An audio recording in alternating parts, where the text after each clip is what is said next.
اچھا، اس میں ایک اور سوال ہے آپ سے حمزہ بھائی کہ بہت سارے لوگ کہتے ہیں کہ جی سوشل میڈیا پر جو لوگ دینی کام بھی کر رہے ہیں، سارا کر رہے ہیں، یہ تو ایک کمائی کا انہوں نے ذریعہ بنایا ہوا ہے، اس میں تو ساری کمائی ہو رہی ہے. تو پھر یہ ہے کہ پہلے جو مولوی حضرات تھے وہ جو ہے وہ اسپیکر تک کو بھی بین کر دیتے تھے. اب یہ ہے کہ سب کے اپنے یوٹیوب چینل ہیں. اسی دور میں جو ہے وہ ٹی وی پر اور کمپیوٹر کے خلاف احتجاج اور مظاہرے ہوتے تھے VCR کے خلاف. تو اس چیز کو آپ کس طرح دیکھتے ہیں؟ اور سوشل میڈیا جو ارننگ ہے اسلامک کنٹینٹ کے تھرو، اس کو آپ کس طرح دیکھتے ہیں؟ دیکھیں، جو لوگ ارننگ کر رہے ہیں سوشل میڈیا سے، اسلامک کانٹینٹ سے، آئی ڈونٹ تھنک سو کہ اس میں کوئی ممانعت ہے. اسٹڈی ہم نے بھی کیا ہے، آپ کو پتہ ہے یوٹیوب پہ اچھی خاصی بحث ہے کہ اس کی ارننگ. اب تو یوٹیوب نے وہ مسئلہ ہی سائڈ پہ کر دیا، آپ ایڈ بند بھی کریں گے، ایڈ آنا ہی آنا مونیٹائز ہے یا نہیں، مانیٹائز ہے یا نہیں، ایڈ آئے گا ہی آئے گا یوٹیوب پر. تو جو لوگ کر رہے ہیں تو وہ کریں، میں نہیں سمجھتا اس میں کوئی ممانعت ہے، لیکن میں نہیں کر رہا. اچھا، میں کیوں نہیں کر رہا کہ میری ایک ایتھیکلی کچھ سوچ ہے کہ مجھے بہت آفرز، پروموشنز، اور آپ کو پتہ ہے اصل جو کمائی ہوتی ہے تو پروموشن سے ہوتی ہے. یوٹیوب تو کچھ نہیں دیتا. آپ سمجھتے ہیں کہ یوٹیوبرز کو جو ہے یہ یوٹیوب پیسے دیتی ہے، نہیں. یوٹیوب تو آپ کا آر پی ایم، جو یوٹیوب کا جو آر پی ایم ہے پاکستان میں 0.0 ہزار ویوز پہ $0.0، وہ تو کچھ بھی نہیں بنتا. یہ جو کمائی ہو رہی ہے ساری، یہ تو ہو رہی ہے پروموشن سے. آپ کو برانڈ 10 لاکھ روپے 1 منٹ کی ویڈیو پہ دے دیتا ہے. مجھے رینچرز والوں نے اپروچ کیا تھا، انہوں نے کہا تھا 5 لاکھ لینا ہے، 10 لاکھ لینا ہے، ویڈیو بنائے. میں کہا نہیں، میں بناتا. تو میں اس چیز سے اس لیے سائڈ پہ رہتا ہوں. لیکن اب مجھے لگ رہا ہے کہ کرنا پڑے گا اپنے، کیونکہ جن کی جو لوگ ڈونیشنز کر رہے ہیں نا، ان کا تو سین ٹھیک ہے وہ، لیکن اب جب یہ میں کیمراز وغیرہ لے کے آئے تو بہت کاسٹلی کام ہے. لوگوں کو آپ نے، امپلائیز کو، جو آپ کے ورک ممبرز ہیں، جو ان کو آپ نے پے بھی کرنا ہے، آپ نے جو ہے ایسیسریز بھی لینی ہے. بہت مہنگی ایسیسریز جو آپ کے میڈیا کی جو ہے، لاکھوں لگ جاتے ہیں. لاکھوں روپے. میں گیا ہوں 20 لاکھ روپے کا سامان 1 منٹ میں. اتنا تو کوئی جو ہے وہ بڑی بڑی چیزیں بھی، گاڑی آ جاتی ہے سوچنے والی. میرے خاندان والے یہی کہہ رہے تھے اتنے میں تو گاڑی آ جاتی ہے. تو اب میں سوچ رہا ہوں کہ یہ کرنا چاہیے. ابھی تک میں نے نہیں کیا. اس میں میری ایک ایتھیکلی یہ سوچ تھی کہ میں کہیں جو ہے نا اس فتنے میں جو ہے نا وہ. اچھا، اس میں ہمارے لیے بالکل نئی بات ہے کہ اتنی زیادہ ویورشپ کے بعد بندہ جو ہے اتنے عرصے تک جو ہے اس پہ قائم رہے. بالکل میں یہ بیٹ کرتا ہوں، لیکن یہ اچھی بات ہے کہ آپ نے کوئی دعویٰ نہیں کیا کہ میں نے نہیں کرنا. ہاں نہیں، میں آپ کو بتاتا ہوں. پہلے جو ہے وہ حالات آپ کو پتہ ہے، میرے ابا جان تھے مجھے سپورٹ کرنے کے لیے. تب تک اللہ کا شکر ہے کوئی جو ہے وہ ضرورت نہیں پڑی. ابھی بھی ضرورت نہیں ہے، لیکن کام کو جب آگے لے کے بڑھنا ہے. پہلے ابا جان بزنس دیکھ رہے تھے، اب مجھے وہ بھی دیکھنا ہے، بزنس بھی اپنا اور وہ سارا کچھ.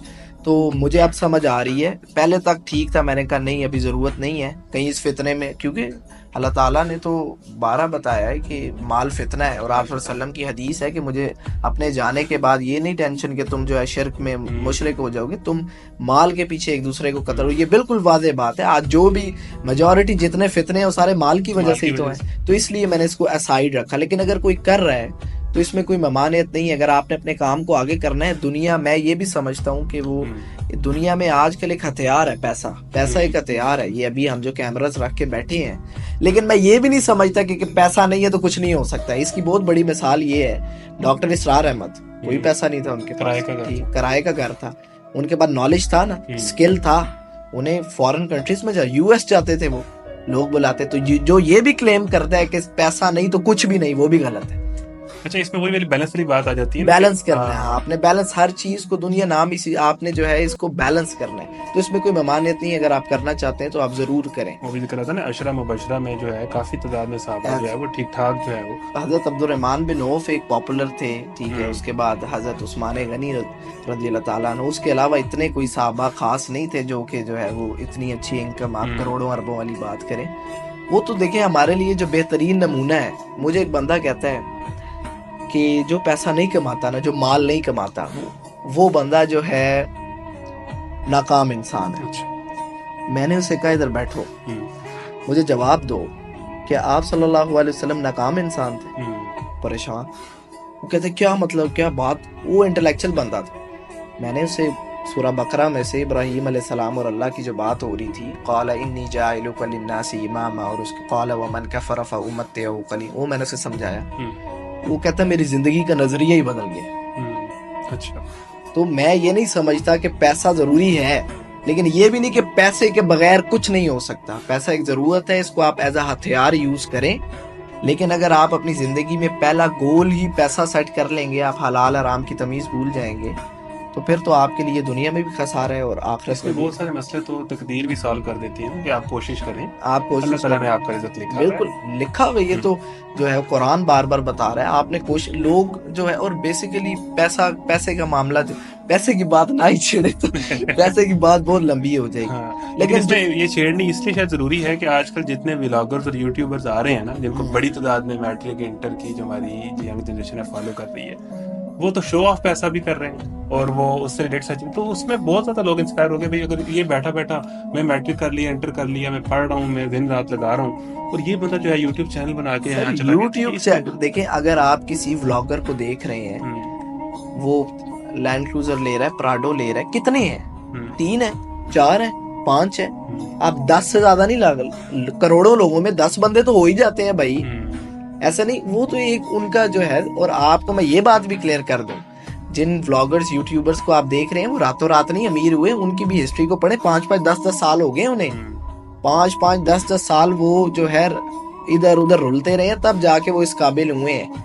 شارٹ کٹ کا زمانہ, ہر پاکستانی قوم کو ایک ہی مسئلہ پڑ گیا, ہر کام میں شارٹ کٹ. یہ مولوی پروفیشن کھڑے ہی سارے شارٹ کٹ کے مسئلے سے ہوئے. لوگوں نے کہا ہم نے نہیں پڑھنا, ہم نہیں پڑھتے, مولوی صاحب پڑھ کے ہم جو ہے, پھر مولویز جو ہے انہوں نے بھی ایک پروفیشن کریٹ ہو گیا. ہر کام میں شارٹ کٹ پروسیس سے, آپ کو جو بھی کام ہے آپ کو پروسیس سے گزرنا پڑتا ہے, اس کے بغیر جو ہے وہ کچھ نہیں ہو سکتا. پھر لوگ یہ بھی تو کہتے ہیں نا کہ فلاں ہی لڑکی آئی اور فلاں لڑکا ہے, اس نے ایک ٹک ٹاک بنائی, اس کی بنیاد پہ اس کو فیم مل گیا, اور اس کے بعد میں آپ کو بتاتا ہوں, میری لوگ اس سے ٹک ٹاک بنانے کی کوشش بھی کرتے ہیں. میں آپ کو بتاتا ہوں, اگر میری پہلی ویڈیو وائرل ہوئی, ملینز پہ گئی, ٹھیک ہے, کیا اس کے بعد میں ہر ویڈیو ڈالتا گیا تو ملینز پہ جاتی رہی؟ میں نے اپنی مینٹل ہیلتھ, میں نے آپ کو بتا رہا ہوں, ابھی میں سرگودا آ کے میں نے چیک اپ کروایا, میرا 1 نمبر بڑھ گیا. میں سائیکالوجسٹ کے پاس گیا ہوں تو اس نے کہا ہے کہ آپ کی مینٹل ہیلتھ کا بیڑا غرق ہو گیا, آپ ساری رات جو بیٹھ کے ایڈیٹنگ کرتے رہے. لوگ تو مجھے بیٹھ کے دیکھتے ہیں, میں ایسے بیٹھ کے بولتا ہوں, شوٹنگ بھی میں نے کرنی ہے, ایڈیٹنگ بھی میں نے کرنی ہے, انسٹیٹیوٹ پہ پڑھانا بھی میں نے ہے, گھر کو بھی میں نے مینیج کرنا ہے, اپنی اسٹڈی کو بھی میں نے مینیج کرنا ہے, سارا کچھ میں نے کرنا ہے. تو یہ ایسے نہیں ہوتا, ایک ویڈیو کسی کی وائرل ہو گئی ہے تو اس کے بعد ٹک ٹاک کہتا ہے پیچھے بیٹھ جاؤ. ٹک ٹاک, یہ جو ٹک ٹاک ہے, یوٹیوب ہے, انسٹاگرام ہے, یہ بھی ایک آرگنائزیشنز ہے. آپ ایک ویڈیو آپ نے ڈالی, لاکھوں پہ کروڑوں پہ